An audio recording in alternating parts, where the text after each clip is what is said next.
Just going to be a real quick video here tonight while we were out and about. We had a run-in with a deer. Well, a close run-in. Thankfully, didn't hit it. Got to be honest with you, I kind of would have been really interested to see exactly what would have happened if the brush guard of this Hummer had connected with this deer. It almost would have been worth it. I don't know. Just to see what would happen. Anyway, I was talking to my son about different drum sounds for making music, and in the middle of that, this happened. Check it out.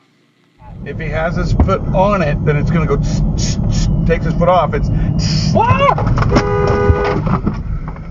What happened? It was a deer. We almost hit a deer. That was a good one. Oh, I missed it. Well, we can replay that. Excuse me while I have a heart attack. Okay, no, look. Okay, I've got stuff. I'm glad that I turned off my music too. Right? What happened? It was a deer.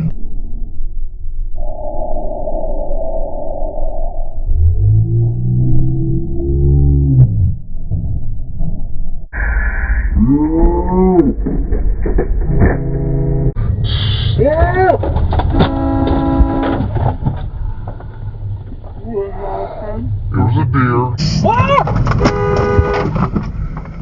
What happened? It was a deer. It was a deer.